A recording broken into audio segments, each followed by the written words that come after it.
እነዚህን ሶስቱ ምልክቶችን ፍቅረኛሽ ላይ የወሲብ ግንኙነት ከማድረግሽ በፊት ካየሽበት እመኚኝ ካደረገ በኋላም አጠገብሽ አይቆይም። ብዙ ጊዜ ከሴክስ በኋላ የሚጠሉ ወንዶች ከሴክስ በፊት በደንብ ያስታውቃሉ።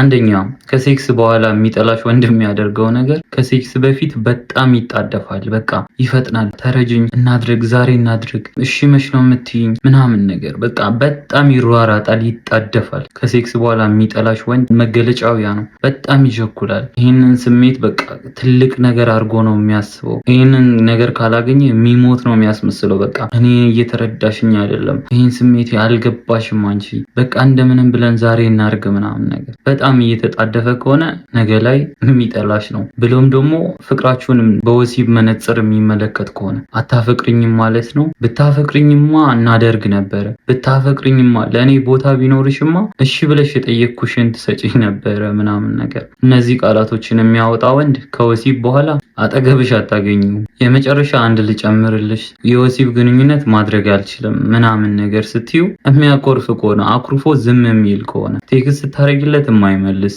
ልታወሪ ስትሞክሪ የሚርቅ ምንም አይነት ንግግር ካንቺ ጋር ሊያረግ የማይፈልግ ከሆነ ለዚህ ወንድ የሰጠሽ ቀን ራስሽን አውላላ ሜዳ ላይ ታገኘዋለሽ። እነዚህን ሶስቱ ምልክቶችን ፍቅረኛሽ ላይ የወሲብ ግንኙነት ከማድረግሽ በፊት ካየሽበት እመኚኝ ካደረገ በኋላም አጠገብሽ አይቆይም። ወዲያው ነው የሚጠፋው። ወዲያውኑ ነው ዞር የሚለው። ስለዚህ ተጠንቀቂ። ለእንደዚህ አይነት ወንድ አይደለም እግር መክፈት ይቅርና ጉንጭሽን እንዲስም እንዳትፈቅጂ፣ አይጠቅምሽም።